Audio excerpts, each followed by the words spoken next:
Hi, everybody. I'm Kristen, and today I will be talking about what it is like to receive telepathic communications from non human intelligence, particularly after a spiritual awakening.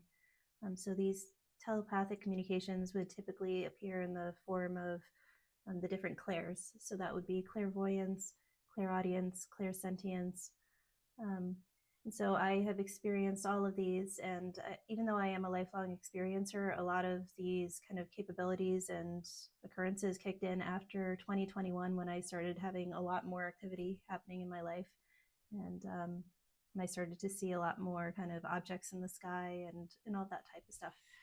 So just to quickly get into it, clairvoyance is probably the most common form of communication that people receive once they start being awakened to contact with, you could call it God, spirit guides, human spirits, aliens, other kinds of beings that don't really have a name, such as like light beings, things like that. So clairvoyance is when you see images within your mind, and they are not put there by your own thoughts, or not put there by you. They're put there by somebody or something else. So when I was younger, I was a part of a spiritualist church, and I did take mediumship classes. So I was familiar in my early 20s with kind of receiving clairvoyant communications from spirits. And it's interesting that when I was deliberately going out of my way to receive these communications, the way that they looked in my mind was very different from how they kind of look now. And so when I was sitting in a mediumship group, and we would be partnered up with somebody else, and you're kind of given the direction, okay, like let whatever comes into your mind come into your mind and kind of communicate that to your partner. Um, the way that I would typically receive images in my mind from spirits would be a bit hazy. So I would get a flash of an image of, let's say, somebody, a woman or a man, standing outside just with a kind of out of focus background. And I could see what their clothes were. But I couldn't get much detail. It was still like almost like through a bit of a mist or a bit of a fog. And so these pictures would pop up in my head and they'd be gone. Um, but I would say that since I had my awakening, I suppose, in 2021, and I started having a lot more contact, a lot more kind of information coming into my mind, as well as physically seeing things in my space. The clairvoyant images are very, very clear. I would say clearer than my own eyesight. I mean, I wear glasses and contacts as it is, but I would say these images come forward so much clearer than anything I've ever seen. And what's interesting about it is that these images that are kind of communicated to me, and I've heard the same from other experiencers that this is the case with them as well, is that these images are so fast and so fleeting. It's like you only have a millisecond to see something, and then it's gone.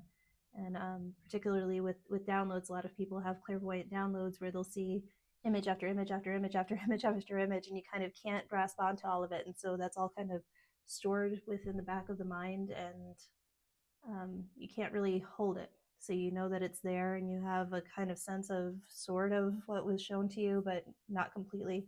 Um, but with some of these kind of shorter clairvoyant images that are given, if there's only one or two given at a particular time, I've noticed that, at least for in my case, that these images, they they seem so crisp, but they're so fleeting that I can only focus my eyes on one particular area. So if I'm shown a particular landscape, so um, some of the images that I'm frequently shown are just landscapes bathed in gold, or seeing like a very wide view of mountains or fields with these golden rays of light coming down.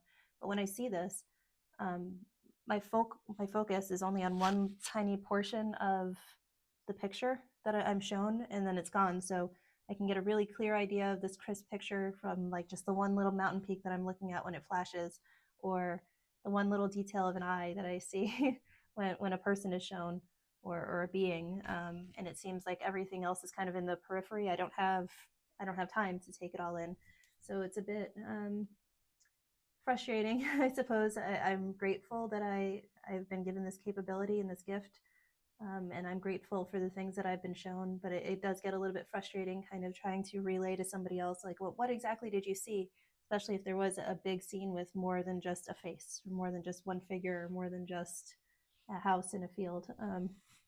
If there is more being shown, particularly if it is a moving image, almost like a GIF, um, it's hard to describe all of the other details that were shown in this image. So, and that does happen as well sometimes. I might get a little bit longer of an amount of time to look at something if it's moving. So, let's say I'm seeing like the wind passing through the trees with a bird or something. Like I'll be able to get maybe almost a full second of seeing one of these images with the bird flying, or whatever it is that's shown to me that's moving. Somebody like moving their hands in water or something like that.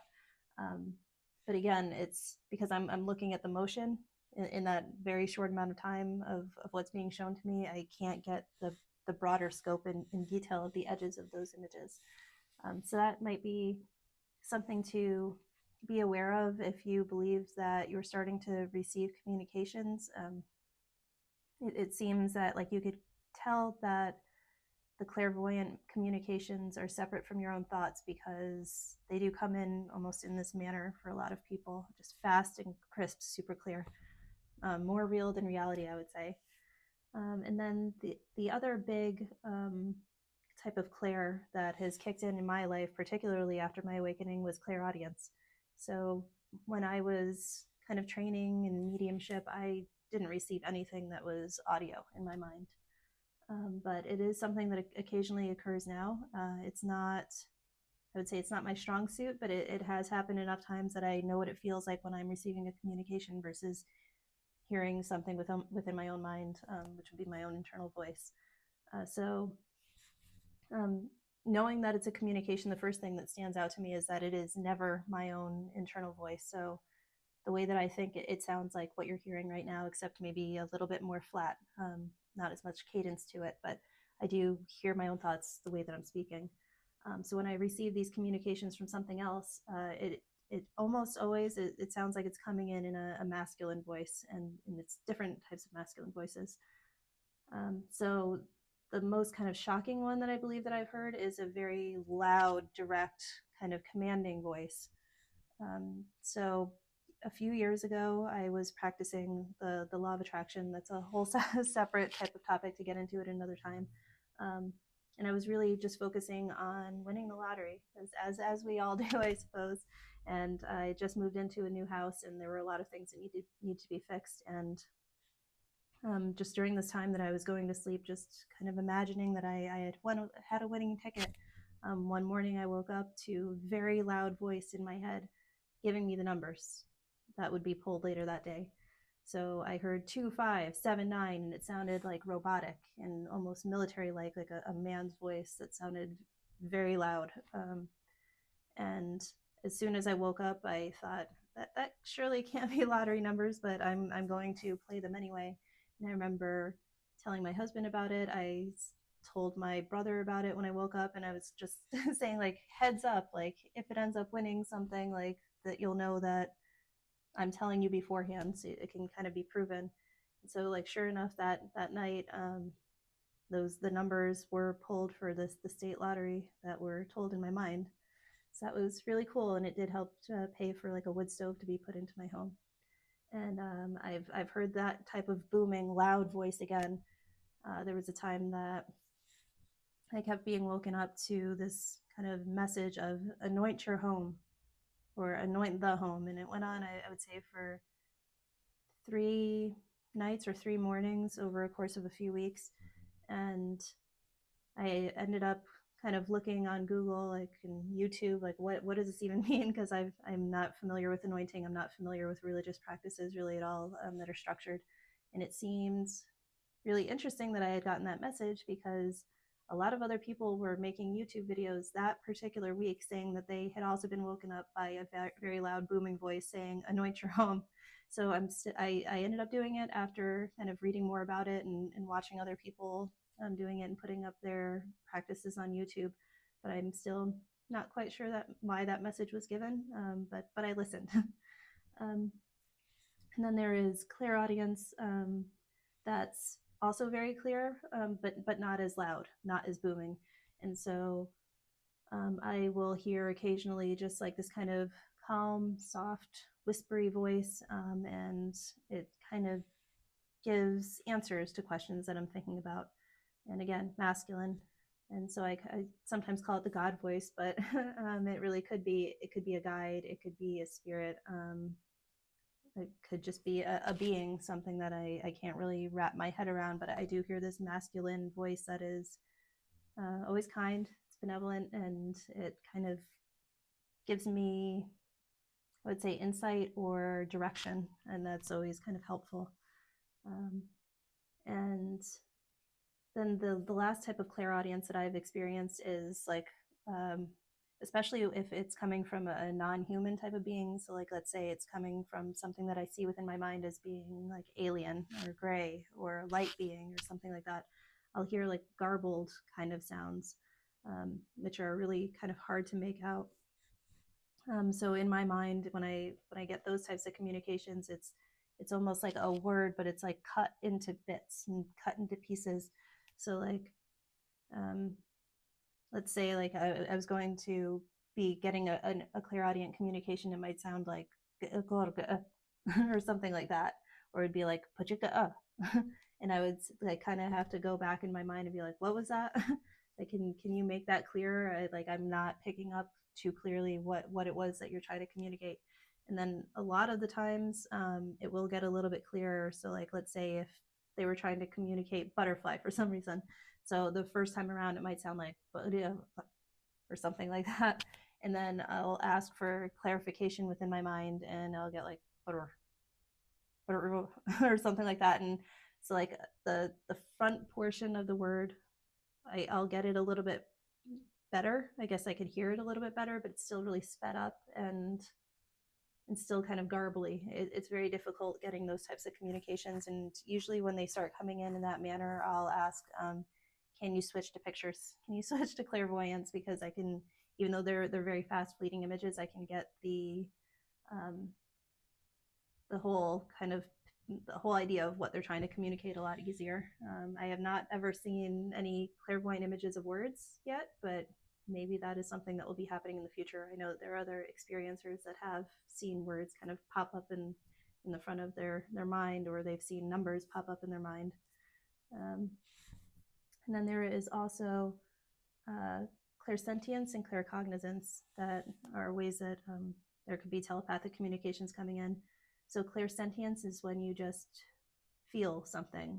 So it's almost like you could be empathic. So you feel that something is going on with maybe another person that's in your life. And that's a little bit less intangible than a lot of the other clairs, because it's so rooted in emotions, that you can get a sense of anxiety or sadness or happiness. And I don't pick up on those as much. Occasionally, just a little bit, but that's also not one of my strong suits. And then the last one I would really touch on is receiving communications as claircognizance, which is just knowing, or very strong, like intuitive sensations. But I would say that it goes beyond just basic intuition. It's not, how would I say, if there's a particular situation that's coming up, like let's say an exam, and you get an intuitive sensation of like, oh, this is going to go well or this won't go well. It goes beyond that to just knowing something very specific. So something that happened in my life just about a year ago was I was watching a video on YouTube of somebody else, and I was just doing chores, and I got this very strong kind of just knowing message in my head of, he messaged you, like the person on the screen, he messaged you. And I kind of brushed it off, and like I just thought, well, that's an odd thought for me to have. And I would say maybe another 20 minutes went by, and I was still watching this video, and then the same message came in of, he messaged you. And at that point I kind of paused it, and I went and I checked my messages, and I did have a message from this person that at that time was an acquaintance, almost a stranger to me.